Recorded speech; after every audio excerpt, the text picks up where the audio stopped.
to We're Not Wizards.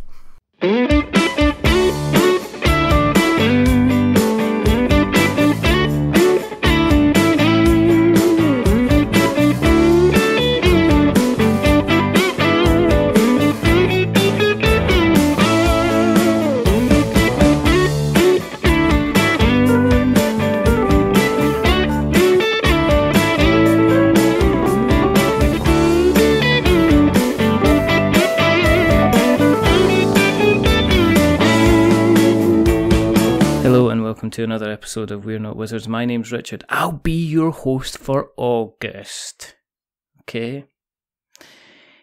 It's troubled times. The population is just getting bigger and bigger now. It's just disaster after disaster. Things are just going wrong, left, right and centre. I decided I need some help to bring me in. So I brought a gentleman by the name of Stevie Allan. I also brought a gentleman in by the name of Ross Glover. Now, they're from Tip the Table Games. Unfortunately, I've realised that I've only got space for one of them. So ultimately, one of them's going to go, and there will be one survives. So, joining me... Very nicely done. Very nicely done. Talk about one survives. I've got Stevie Allan. I've got Ross Glover. Hello, gentlemen. How are you doing? Hello there, how are you? I'm very, very good. I'm very, very good.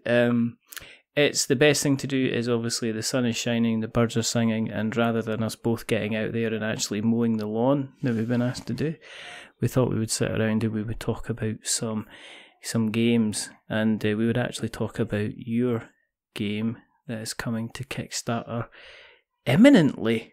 I think the word is that right, Ross? Is it coming? Is it appearing very, very soon? If we get our fingers out our backsides and get it sorted out, yes. But yes, imminently is the correct term. I guess the first question is if it was a question of leadership, who is the leader between the two of you? Is it yourself, Stevie, or is it you, Ross, that would kind of claim that mantle? I would say it's Ross.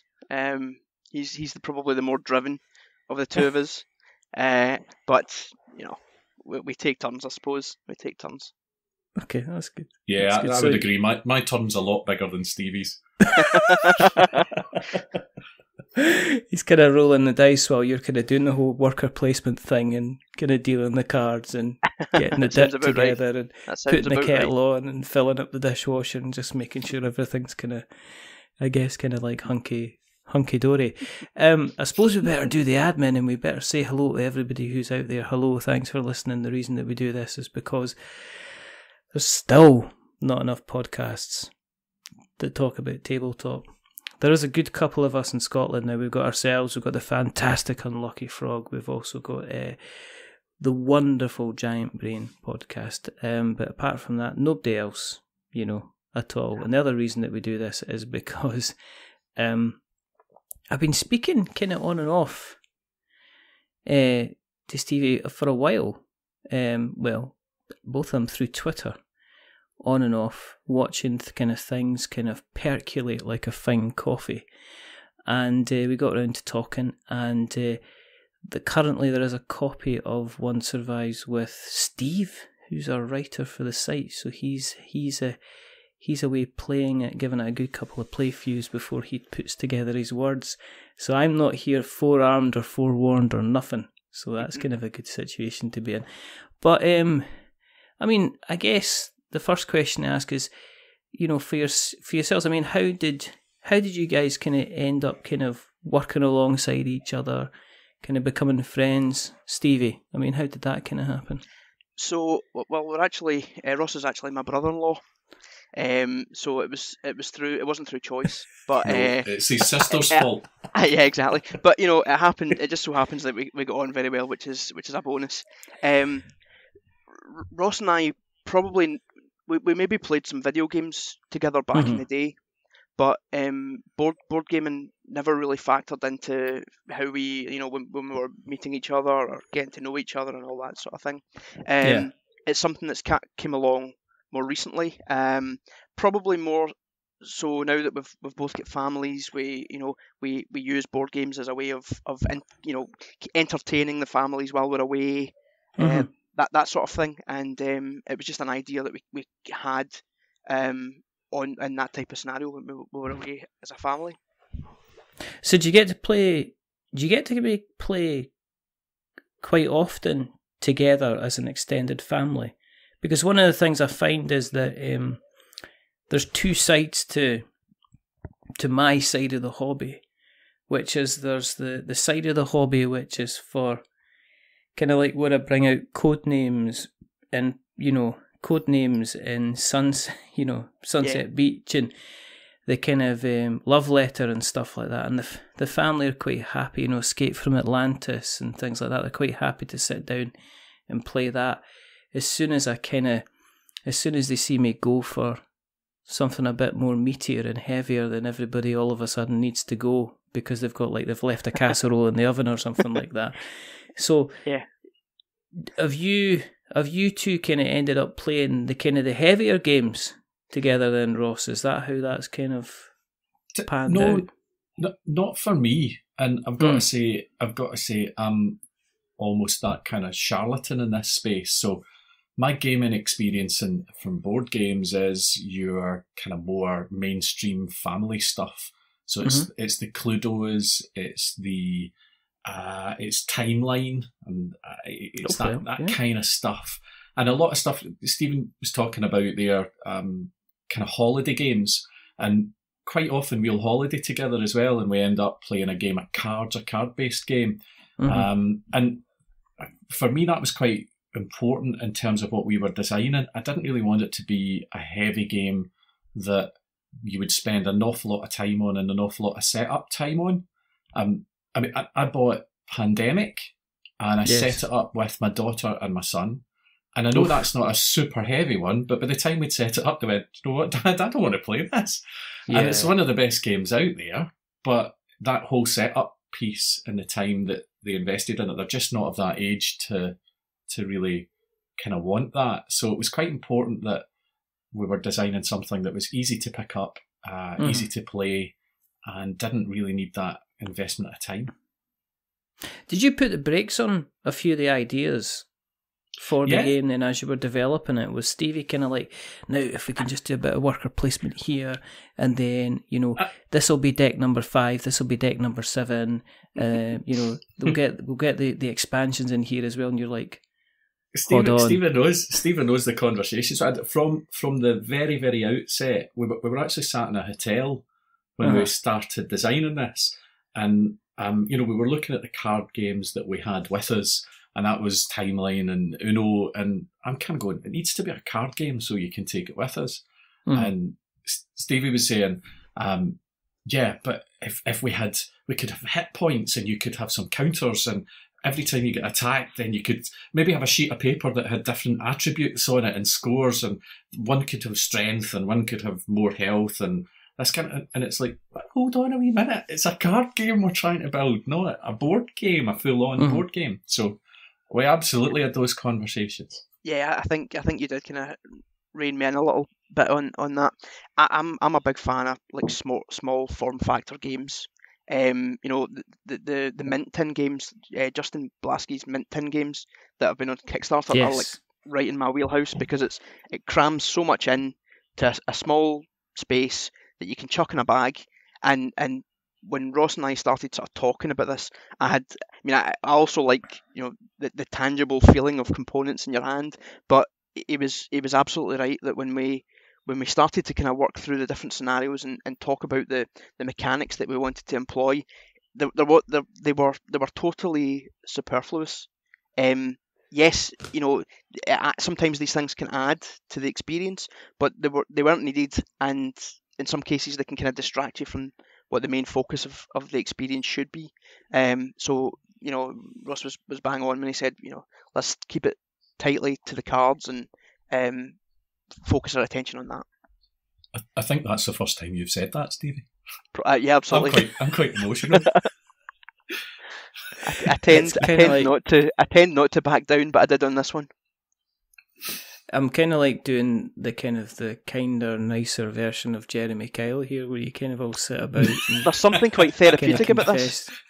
Confess to each other exactly what's going on. You're amongst friends. There's going to be no judgment here, except for the couple of hundred people that will be listening to the end kind of product. But no, I think, in all fairness, I think this kind of thing, it is important to have somebody that's challenging you to take your idea and to strip it back to the base area that makes it kind of like the fun part of it. If you can strip out as much of the game as possible and you leave the core mechanics in and it's still fun, then that means you've got a pretty decent game. I mean, if you think back to, I mentioned like Love Letter. Mm-hmm. The premise behind that is super, is super, super simple. The same with Codenames and stuff like that. Yeah. And I speak to, I don't think you're alone, Stevie, when you get an idea for a board game and it's a board game where every single letter of board game is capitalised, you've underlined it, you've put it in bold, and you've highlighted it as well. Yeah. And then it takes somebody like Ross to the nth degree, absolutely. Yeah. What did you, have you had a chance to, speaking of minting games, did you have a chance to kind of get your hands on Microbrew then? No, I haven't. I actually missed it in the Kickstarter, so I was kicking myself. Because I've spoken to Nigel a number of times at different events. Yeah, what a fantastic guy. He was really helpful when we were kind of chatting to him when our game was essentially handwritten cards. Games. Yeah. So we were at the Glasgow Games Festival. Yeah, you're absolutely right, Ross. We were sitting with handwritten cards at the time, talking to Nigel about an idea that we had that we thought had some legs, and just what a super guy, giving us lots of advice, and it was really nice to meet people who are genuinely passionate about the hobby, and being successful. That was an eye opener for me. Was how successful his campaigns had been. I've played Carcosa a number of times, and that's fantastic. So it was just really nice. It's such a fantastic experience. We need to get Microbrew on the table if you're going to Tabletop Scotland. That I think they're going as like well. I think they've got a stand there. So Microbrew is a fantastic little game. It's actually a bit of it's one of these nice little brain burners that you can get away with actually setting yourself up as a little kind of one with two players, and you can play each other off each other because of the way that you're kind of you're almost figuring out the puzzle that you're given as it's presented to you, and there's a way of kind of playing it kind of that way, so it kind of works out like a little bit of a brain burner, trying to get as many points as possible off the cards that you've been dealt, which is kind of quite interesting. Did you have a couple of ideas in mind? I mean, was One Survives, was that the first and only one that you've gone through, or has there been kind of other iterations of this before you've got to where it is just now? So I would say that how it actually came about was we were packing to go on holiday, and Stephen and his family were going on holiday as well with us. And I was putting the card games in a bag, and I'd said to my son, who is really into horror games, horror movies and that type of thing, I'd said to him, are you aware of any card games or any games we could take on holiday that might interest you, just as a kind of different thing to play? And he was like, no, not really. And that was it. It was just a passing comment. And we ended up on the way back home. We were in an airport hotel for about 6 hours before we had a flight to catch. And it was one of those things where we were just kind of killing time with not much to do. And I said, let's get some paper out and see if we can make a game. So we knew it was a horror game. That was the theme we wanted to go with. And that was about it. So it's for me, and Stevie, correct me if I'm wrong, but it's first time around, it's first attempt at this. And we had something that was playable a couple of weeks later at the Glasgow Games Festival. Yeah. Actually went down quite well and seemed to be reasonable, in a reasonable position. And we've obviously done a bundle of play testing from then. That's almost a year down the line now, and a few different iterations. But the core game's not changed tremendously. And I think, again, that comes back to that point where, it's that point where we've had lots of ideas and lots of things like add a playmat, or you could add character meeple, you could do this, you could add in more scenarios or different weather effects. And all these things might come in at a later point, maybe as some kind of second edition or an expansion to it. Yeah. But it's been a case of, no, keep it down at the core game, and we'll keep the core game as is as much as we can. So it still feels really familiar to the little cut-up pieces of card that we had in an airport hotel, having borrowed scissors from the reception to have something that we could play. Absolutely. I was going to say, has it changed how you view games then, Stevie? I mean, has it changed how you looked? Are you looking more towards the kind of the casual kind of market? Are you been investigating kind of what's out there now that the kind of the direction had changed from maybe the big, humongous game? It sounds to me that you're looking. It's almost like the direction you're heading is something that wouldn't look out of place in like a Forbidden Planet or something like that, or a local comic shop or something that somebody would just go ahead and pick up because it was priced pretty reasonably and it was a deck of cards. Absolutely. I think you look at some of the larger big box games, and price is definitely a barrier to somebody picking that up. So when we were designing it and thinking about it, we were conscious of the mechanics that work well with the format that we'd kind of envisioned, and then obviously price point comes into being very important, and especially for things like Kickstarter, you see there's obviously very established producers of Kickstarter campaigns that they are the core price for their product will be high, but people have confidence in them, so don't really think twice about picking it up or putting their money down. Sorry, I should say. With a 6-month wait before they're going to have it in their hands. Whereas we were saying, we keep it tight in terms of the components, hopefully the cost once we've got through all that process ourselves, and make it a nice option for people to pick up, and with a theme that isn't very readily available on the market. Yeah, there's a lot of zombie kind of games out there, but they seem to be the same kind of dungeon crawly type miniatures. Yeah, absolutely.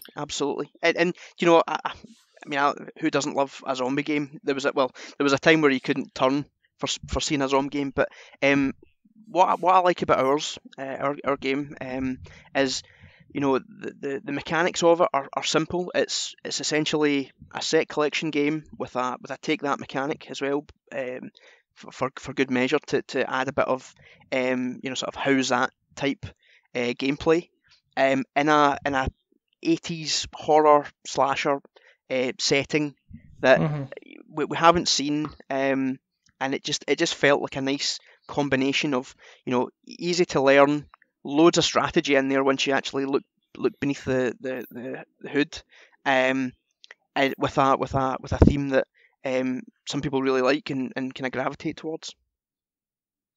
And in terms of the base mechanics then, Ross, and I'm coming at you because you'll probably not use as much, kind of the jargon side of things. But coming from a kind of a base mechanics, what would you do during a turn? How do you actually play the game? So you've got your 7 cards in your hand. Mm-hmm. That's how familiar I'm saying. I can't even say you've got 7 cards in your hand. But you've got 7 cards in your hand. And then, depending on what that contains, you can send the killer to a location on the island that you're stranded on. And we should say that every player has got the location that they start in front of them. So everybody else knows where they are. So if I've got a card that has the same location as someone else, and I can move the killer to that location. And then that means that they've got to resolve that action by either fighting off the killer, by playing a weapon card, by running away, by moving their own character to another location, or they die. So that's quite kind of decisive and ends their involvement in the game. And there is an element of that within the game where sometimes a game can take only 2 or 3 rounds, and then other times the game can take 15, 20 minutes. And each one is different. I think I was playing it last night again with my kids, and I managed to kill myself, which I'd never done before, which is a bit odd. But that was a full-on strategy coming in. If I was playing a move to try and kill my daughter, and then it turned out that she died before I managed to kill her, which then meant my move backfired on me, and I ended up killing myself. So that's not necessarily answering your original question, but I'll go back to, you get 7 cards. Right, okay. And you can move your character. You move your character, you can move the killer, or you can go with the set collect piece. And there's a couple of different mechanics in there, so you can't just immediately, if you've got the 3 cards that you need, you've got to be in a specific location to activate those. And you've got to have been in that specific location for more than one complete round. So you can't just go, I'm away and I've won because I've escaped and I've survived. So you kind of use that as quickly as you might think. Yeah. And then there's some other special cards that are in the deck that do some interesting things, like make everybody move around different locations. The sacrifice card, which is always fun to play. That was what ultimately killed myself last night. There's themed cards from the horror genre, like Jump Scare, where you can choose any location, and Frenzy is another one, because you'll find that, particularly in a larger group, there'll be more than one person in one location. So a Frenzy card means that the killer attacks everyone that's in that location. So, as Stephen says, though, the more you get to play it, the more you see that there are strategies that evolve in terms of how you can use the cards. And I'll be quite honest and say that wasn't through design. That has just been through playing the game and going, oh, I can do this. I can play Paranoia and it'll move everybody round a space. And that means that they can no longer escape because they were going to be at the docks and they needed to be at the docks. But I've just moved them away from it. And people don't really like that. Yeah, there's loads of ways of getting one up on other players. And you know, that it's always a good laugh because people have got an idea in their mind how they want to what win condition they're going for. So and there's loads of different ones. But then you doing something as simple as, you know, just one action can have major ramifications on the rest of the game, and they might never recover. And you know, it puts other people in the hot seat to or the sort of pole position to win after that point, and it can change like in the blink of an eye, and it's really sort of dynamic that way. I'll be honest, I think Ross's explanation was far more complicated than yours, Stevie. I'm the master of simple talk. I was thinking that Ross is turning into a right proper gamer there with his, you know, with his using of player elimination terms and things like that as well. I'm quite, I'm quite confused by the whole. To me, I'm hearing kind of locations, set mechanics that you can use. You're basically the killer is the one that you want to be moving around, but depending on where the killer goes, if you're in the wrong location at the wrong time, if you can't play a card to protect yourselves, then you're kind of out of the game. Absolutely. One of the cool things for me, sorry to cut across you there, and Ross touched on it. So if I attack you, and you play one of your cards to either defend yourself or run away, you then don't get that card back. So your hand goes from a maximum hand size of 7 to 6, which impacts your ability to collect the set required to get off. And so there's a lot of strategy in who do you target to attack, who's got more cards than you, so that you have to be mindful of other people's hand or what you think they might have in relation to what you're doing. So there's kind of hidden depth once you start to kind of scratch away at the surface. That's what I like about it. Because there's loads of card games that, you know, there's a set way of winning, and you all strive towards that, and it's basically a race to the finish. Whereas this can like I say, can change in a heartbeat. Have you thought about kind of reskinning it with different themes then? Because it sounds to me like this could be something you could be, you know, it could be like the Poisoned Apple game or something like that, you know, something along those lines with different, you know, there's this sounds like, I mean, the most simplistic, again, going back to like your code names and your love letters of this world, the rules are simplistic enough that you can put kind of any old kind of skin on it, and it seems to work kind of well. I mean, is that, I take it, I mean, that must be much further down the line, but have you played with kind of different themes at all then, Ross? If I was to say there is an alternative version of the cards that's a sci-fi version, and essentially rather than it being One Survives a classic horror edition, it would be One Survives Xenomorph. You see? So rather than escaping the psychopathic killer, you're escaping the psychopathic alien. You can do an ET version then. Yeah, he just comes after you with his glowing finger. Yeah, and we did toy with. We did toy with them. We've spoken about, not to give all our secrets away in terms of reskinning. You're already giving. You're wide open now. I know everything. Goodness me! The other one. The other one we spoke about was an NDA on this. No, too late. Didn't sign no, we definitely don't have one set in space. That was nothing that we've spoken about before. It wouldn't work. We tried to do it, and it's a terrible idea. I definitely wouldn't be editing this bit out of the show at all. But, I mean, there's other kind of, as I say, applications when you've got this kind of like straightforward mechanics. The player elimination side of things, did you think about ever kind of taking that out? Because I think for some people, player elimination is just like, I'm not touching this with a bar pole pal kind of thing.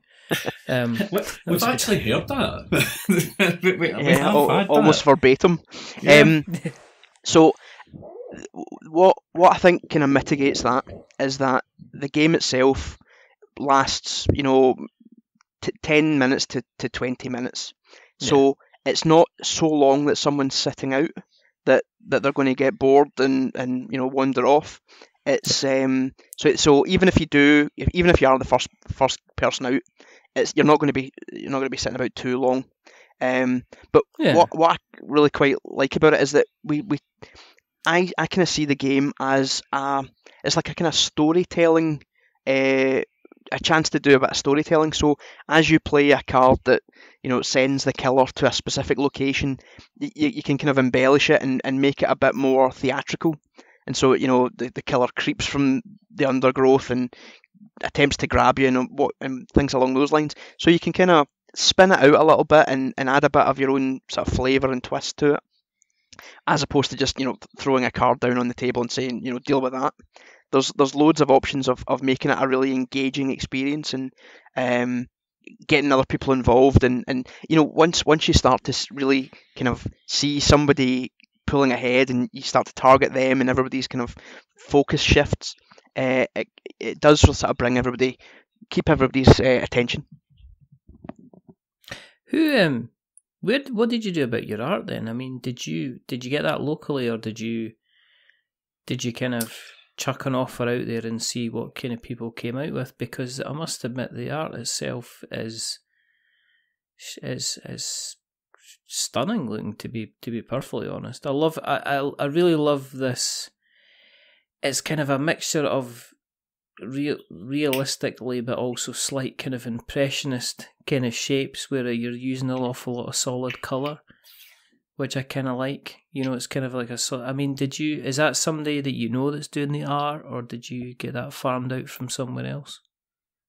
That kind of came about on Board Game Geek, and we were just looking at artists that were looking for for work on it, and we found someone not locally, across in Poland actually.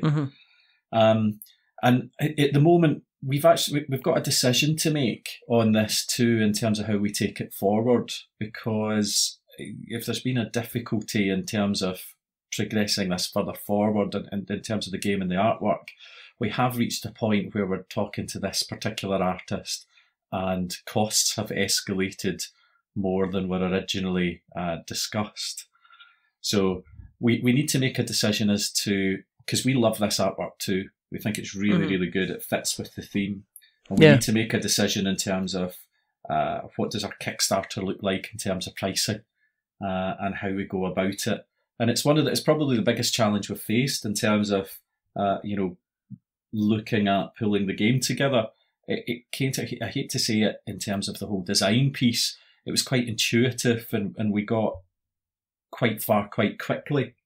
But this bit's been the challenge for us, I think, and it's the biggest challenge we face. Now we can still use this particular artist and go ahead, but we need to think about what that does with costs, and it's that decision. It's kind of like it's a double-edged sword, because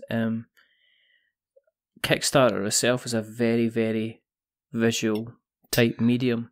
Yeah. And I have seen games that look absolutely stunning that unfortunately when you get them to the table, they're lackluster in terms of how they actually play out. And unfortunately Kickstarter seems to be led by kind of, it's a very, very visual medium, where a lot of people will look at the kind of the graphics and they'll look at the design of the game and they'll watch the video, and if they get interested enough, then they'll dabble kind of further into the kind of the rules type of thing.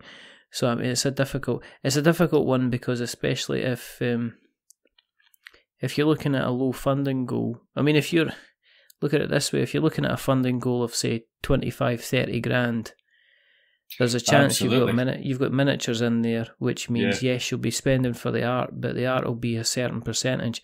If you're only looking for 5-6 grand for your funding, and your art is going to come in at £1,500, once you take off your 10% that you're going to be paying for Kickstarter, it doesn't leave an awful lot at all for kind of the production of the adds the final product, doesn't it?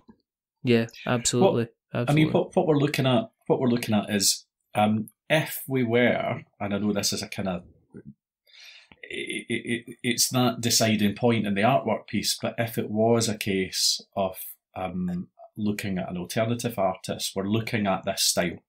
That's the style that that we want, and that's what we want to produce. Yeah. So it's only to see whether or not perhaps maybe there's another option out there that keeps ultimately the cost of the game down for everybody that would want to back it on Kickstarter, but still gets the quality and the design that we want. So we've got a wee bit of work to do in that space just to kind of finish things off and land exactly where we are. But it's either going to put the cost up a couple of quid in respect of each deck of cards, or we'll find someone that we can keep the cost a little lower, but still get the same look and feel, because we don't want to compromise on that at all. Yeah, I mean, I think it helps us stand out, having a keen art style. It's all original. This isn't a template. This isn't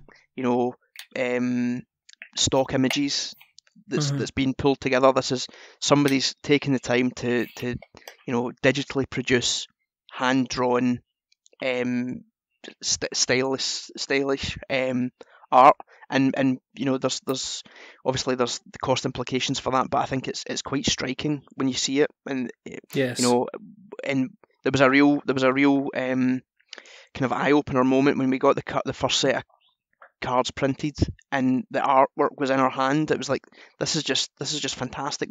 This looks great. This is something that, and I don't want to say it like this looks professional, and that's the air that we want to put across. Is this it should have that professional finish, and the art was very much part of that. Yeah, I mean, Adventure Mart by DigiSprite.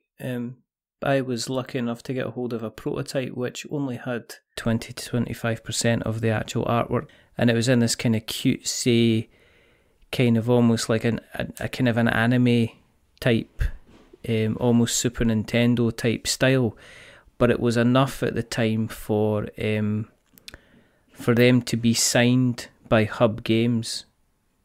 You know, so Hub Games picked up Adventure Mart and are actually going to be producing it and making it into a full kind of game. So that's kind of cool. It's really well done. My memory is failing me slightly, but you were talking to somebody a couple of months ago specifically about this point and whether or not finished artwork influenced whether or not they backed a game or not.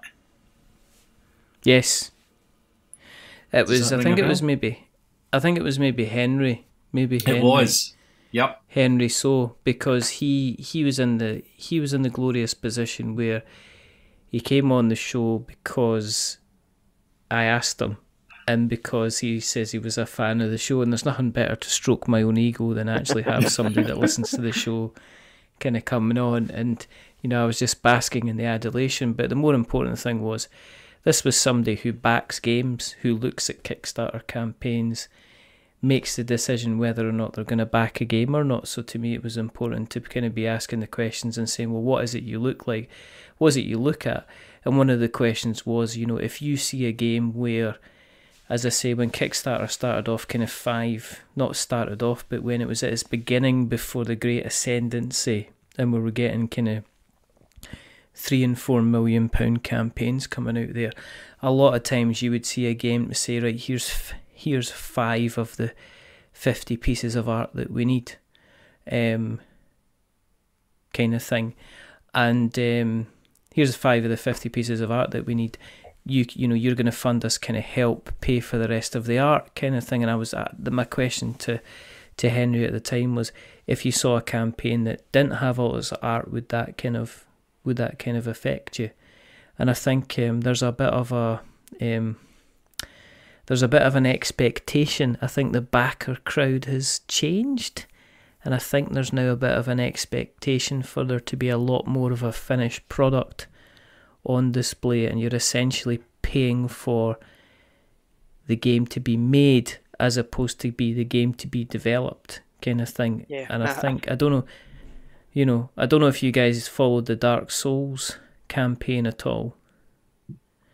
But, I never saw it. I've seen the game post-release, but I didn't see the campaign itself. Well, they came under a lot of flack because after the event they came in and said, right, okay, now we're going to start kind of fully developing the game off, and everyone was like, "What? Hang on, what do you mean you haven't developed the game?" kind of thing, you know. So that was kind of it. In terms of big games, you know, multi-million-pound games aside, small games aside, they all come up with the big wall, which is kind of marketing the game, regardless of the size of game that you're out there. How have you found it's been getting the word and spreading the word out there? Have you had to, you know, you mentioned the Glasgow Games Festival that you were at. Have you then had to venture kind of further afield? Did you go to the UK Games Expo? Did you go to Aircon? Things like that to kind of help spread the word? We've not been that far afield. So we've been to a couple of different games cafes. We were over at Red Dice in Leith, and been over there a couple of times and demoed the game and played the game. And we are going across to the Lucky Sparrow this weekend. And we're going to be doing some demoing there, and then Tabletop Scotland. So it's been a wee bit kind of here and there. Been to Games Club in Motherwell, had it at different games clubs in work scenarios as well that we'd access to.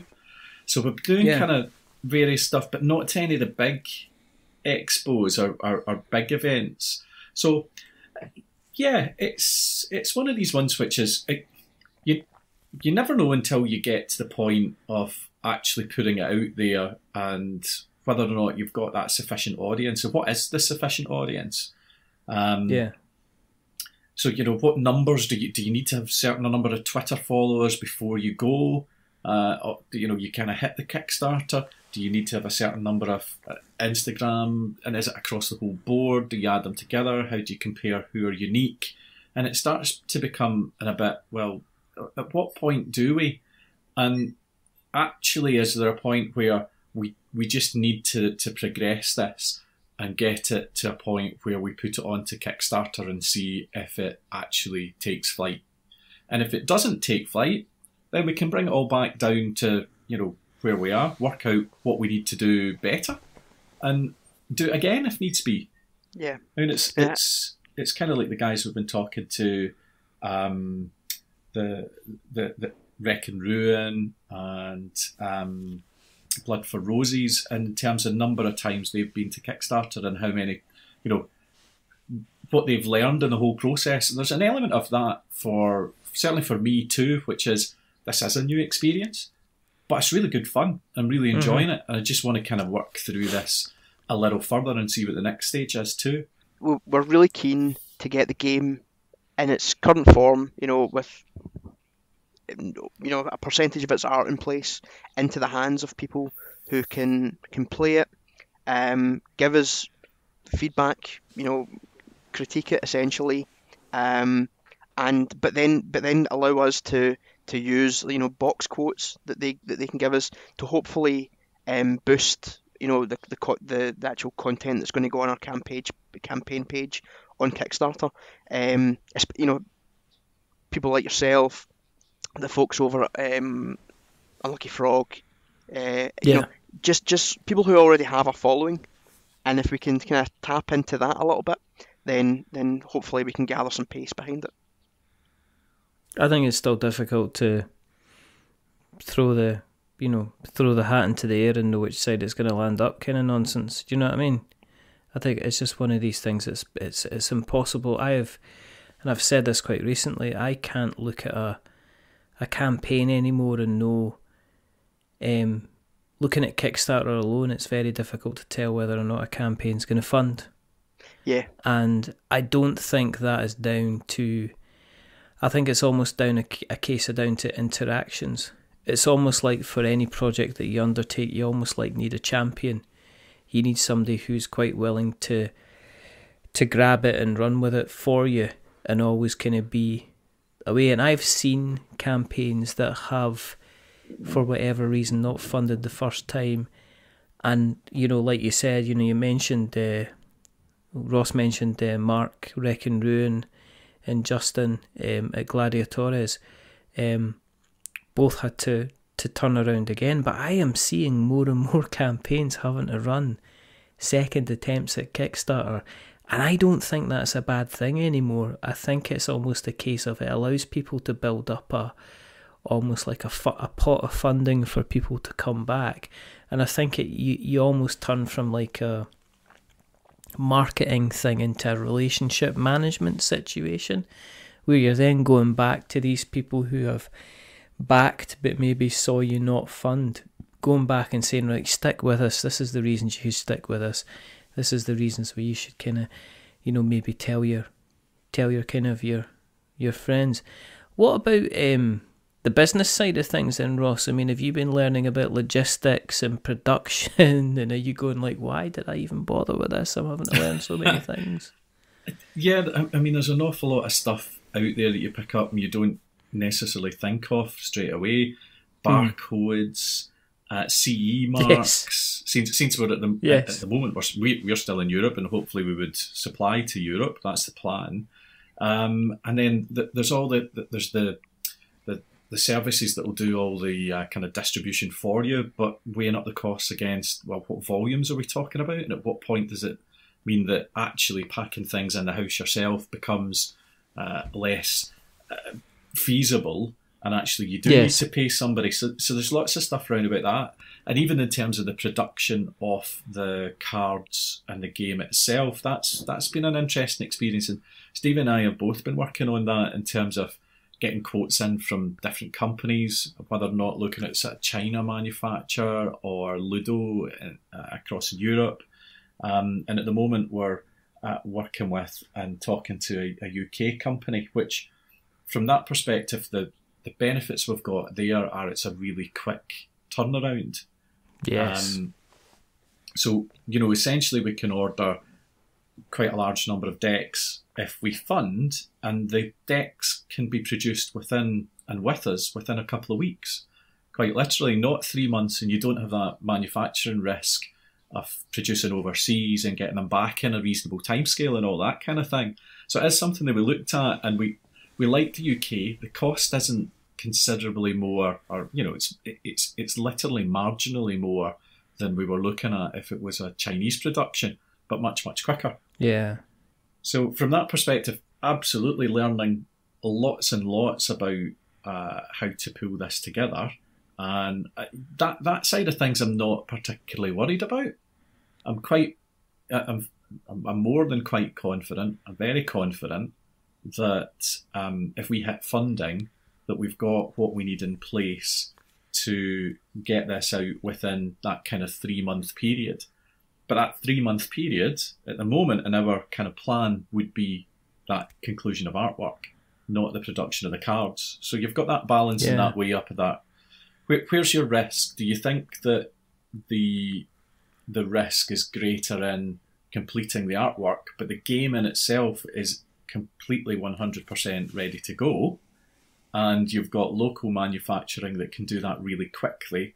So we've got one component in the kind of full end-to-end cycle of producing the game that we just need to complete in terms of the Kickstarter. So I'm looking at it from the point of view of being really optimistic that that's actually a good proposition. And, if I was looking at it, would I buy into it? Well, I think that's probably, less risky than perhaps somebody that's got, one version or a prototype ready to go and almost finished, but still has to go into full production. Don't know. Yeah, I think it's difficult. There's 6 and 2 3s because there's the kind of the tariff situation with China at the moment, whichever way you look at it, if these tariffs come into play fully, then the manufacturers will have to consider looking at raising the prices, and for some people that's going to be enough to potentially wipe out any margin and also wipe out any room for additional costs that they can expect. We've got the destruction of the UK as we know it. Currently kind of going ahead, and I'm not going to say any more. But then again, I mean, on the other side of it, is it going to mean that if you are going to be looking at kind of getting goods produced in Europe, is there going to be an effect on that actually coming into the country? Is it going to be 1 month, it might be a case of everything's fine. It could be the next month that then there's an extra 10% on the prices. And it is making kind of UK manufacturers more attractive, in some ways. And is it a case it sounds strange, but is there space within the UK kind of printing side of things for a little engine that could to appear and say, well, we'll make your miniatures game for you, we'll make your bigger game for you, we'll do your cards and your boxes for you? And I wonder if it might end up becoming a subject of necessity as opposed to somebody's business idea. And it's a case of, well, are people so ingrained in looking to get stuff made in China that they might actually turn around and say, maybe we should start looking at what we can do with the UK, which is the cost. Let's face it, guys. It's always going to be the cost, isn't it? It is, and maybe when you're into more components, miniatures, and just a larger production. But for us, the costs weren't that significantly different, and the quality of the cards that we've got, it's like 350 gram card that these are on. They feel and just work really, really well. Really like them. Mm-hmm. Absolutely. So, we couldn't, I don't think we could get any better going elsewhere. And could it be cheaper? We'd be talking pennies a deck rather than it being, into pounds. So from that perspective, it just makes total sense to keep it here. And to answer your question about, is there a space? Having looked around a space for someone that does this kind of production and brings it all in, I'm surprised there isn't. It's someone that's actually just stepped all over this in the UK. And maybe it's about the volume that's going through, but you just take a step on to Kickstarter or go to any of the kind of conventions that are out there, and how many people are actually developing games or have games ideas. It just seems to be such a huge phenomenon in any case that you would expect there would be that space for a business to really kind of come to the fore in the UK to do it. But it comes back down to cost. If they give us 6 months and Glover Games Productions will be right out. He'll be pouring plastic into moulds in his spare time. It'll be like it'll be like in the background over there going, just leave me alone, I'm trying to get this card cut. He'll be like saying, he says 350 grams, he's already learned all the card thicknesses and stuff like that. He's thinking laminates, he's thinking about how do I put a UV finish on a box and stuff like that. I know your game, Glover. I'll tell you, those nice touches. I'll tell you what, see the difference the difference between 350 and 305. Oh, goodness me. Can't even talk about it. We'll have to go away and have a quiet word with himself. Have you thought about kind of price? Okay, no, I was going to say you thought about price of entry, but have you actually thought about, is you put a deadline on this, or are you willing to say, actually, let's just wait until the thing's ready to go? Instead, because I've had a couple of conversations with creators, and they say, well, we've got to launch on the 15th of July. Why? Because that's when my marketing says we're launching, as opposed to them saying, we've got to wait until the thing's ready to go. So are you quite kind of loosey-goosey with the kind of the launch date? Have you set it in stone, or are you saying, well, look, we've got to get this art situation started out, and then we can go ahead and we can look at everything else? Can I just make a correction? And this made it sound like I knew what I was talking about, but it's actually 340 GSM. Just in case anybody looks back at this in time and says, you said it was 350 and you've only supplied us with 340. I'll edit it out, Ross, it's fine. I'm not editing it out. On to trading standards. I'm going to put it at the beginning. I'm going to put it at the beginning of the show and just have you kind of on an endless loop going, it's 305, it's 305, it's 305. Just all the way kind of through like that. No, the 305's no good. But no, have you thought about saying, well, we're going to get it ready when it's ready to go, or have you put like a kind of almost like a hard line on this to say, right, we're going to launch on this date and this is when we're going to go, regardless of where we are with things? So we had ideas in our head of when we would like to launch, with a view to, say, like delivering by Christmas or something along those lines. But they've never kind of stuck particularly, and we also kind of threw ideas about like, let's try and end our campaign on specific dates like Halloween or a Friday the 13th, or something along, just to try and be quite thematic about it. But then you go, right, okay, well, what's 30 days back from that or 60 days back from that? Well, that doesn't really work. So we've not really been all that fixated on a particular, a drop dead go live date. We just want to have all our ducks in a row, that we're confident that should we hit the funding target, that we can produce a product that's well-rounded, it's professional, it delivers on all the promises that we make on the campaign page, and not have to make too many sacrifices. So it's a long way of saying, no, we don't have a particular date in mind, but we would rather, we want to be working to it pretty soon, I would say. What's the charge for the door, son? How much is it going to cost to get on the bus? To be confirmed. Ross, is there anything? What would you say, kind of ballpark? Yeah, I think it's going to be less than 20, but I would imagine it's not going to be anything kind of less than that, £18, so somewhere between there. So 1867 then. 1867. Like about 1867. Like, do you imagine if you put 1867, then people would be going, what's that significant for? And you could say, we'll leave it and we'll tell you at the end when we fund. And then you'd have all these folk back in at 1867. And then you get to the end and we'd say, it just means that we're backed. That's all. Thanks very much. Good night, kind of thing. And then, just leave the kind of the mystery there. But no, I mean, decent. It's not, if it's going to be even below the £20 mark, let's face it, you can't get a decent kind of, carry out for less than that nowadays, can you? Not these days. I mean, sitting in that, especially if you've got your two families coming together for a meal. I'm taking the £20 wouldn't cover the prawn crackers. exactly. I mean, I think price is really important. There's a number of games that I've liked the look of, on Kickstarter and other places, and then you go, do you know what? Is it? It's just it wasn't at that kind of sweet price point. So I think what we're targeting is it's at a level that people are prepared to take a chance on it, without it feeling like a risk. But also it's you even at that level you do expect a certain level of quality, and so we hope to hit that fine balance where people are happy with what gets delivered, and they don't feel it's been too much of a risk up until the point where it's in their hands.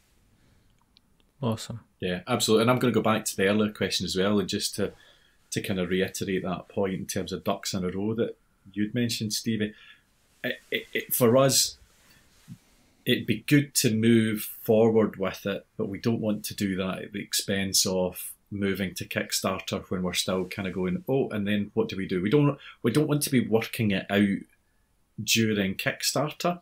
We want to have everything in place for the Kickstarter, so it literally is a case of fund, and these are the things that happen, and this is when you can expect the game. And we're trying to get rid of any kind of variables there that would mean that that's not going to deliver on time. So, that's more what's going to drive it. Having said that, it'd be really good to have it end on Halloween. So we've got a couple of weeks. We've got a few weeks to work to that. Such a commercial holiday. It's just stupid. And let's face it, horror is best expressed in situations where you don't expect there to be a horror story. If you think about the best ones, So look at it that way. Mm-hmm. But if people want to keep an eye on this horror story, it didn't come out right at all. Where do you guys exist on the internet webs? Where can we find you? Stevie, I'll let you answer that. And then Ross, you can jump in obviously with whatever card size you feels appropriate at the time. So you can follow our Twitter handle, which is @OneSurvives, and it's the number one, not the word. You can also go to onesurvives.com. And go to our webpage, where you can kind of sign up for the newsletter and keep up to date with updates on there. And we're also One Survives on Facebook and Instagram. Oh, and Instagram as well. See, I'm too old for Instagram. That's for the kids. But yes, also One Survives on Instagram. Awesome. Cool. I can only wish you the best of luck with the campaign. I obviously have not been looking at the game, but our head writer, Steve, has been looking at the game, and he will be getting his thoughts down on paper.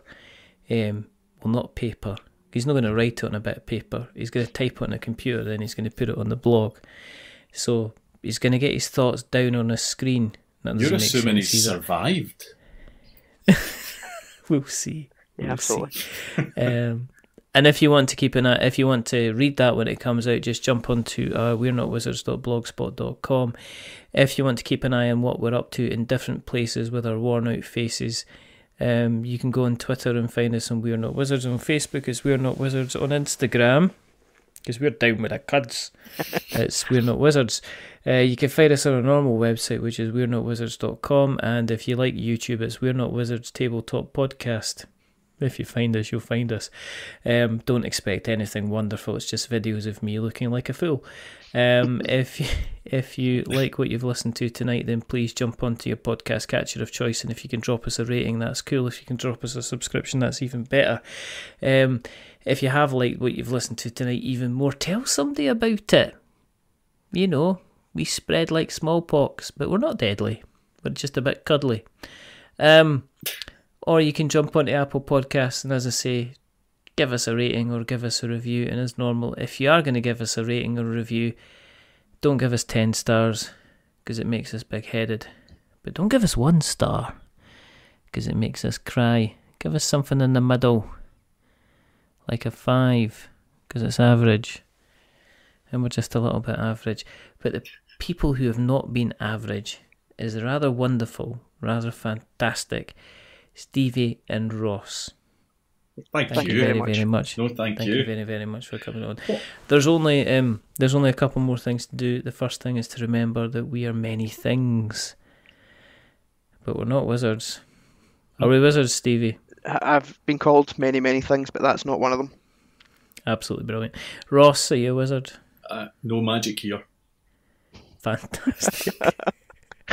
And the second thing is to say goodbye. So it's a goodbye from Stevie. Say goodbye, Stevie. Goodbye. And it's a goodbye from Ross. Say goodbye, Ross. Goodbye. And it's a goodbye from me. Remember, stay safe, roll 6s, make something awful, and beware of what it seems like innocent day trips out into the woodlands, into that cabin, and you wait until nightfall, you try to get out there, and then you realise that your car is mysteriously broken down with some leads have been removed, because you might hear just a scratching noise in the dark, or maybe some footsteps, and then somebody's coming towards the door and they're trying to get in, and they're just trying to get everybody, but potentially just maybe one survives. Bye-bye.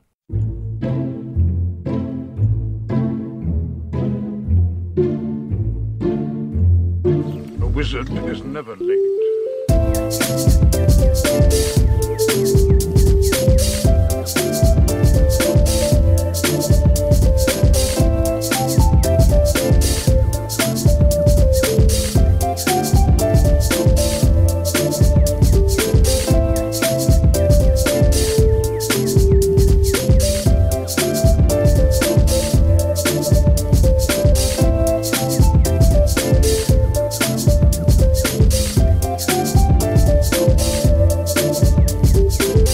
Nor is he early.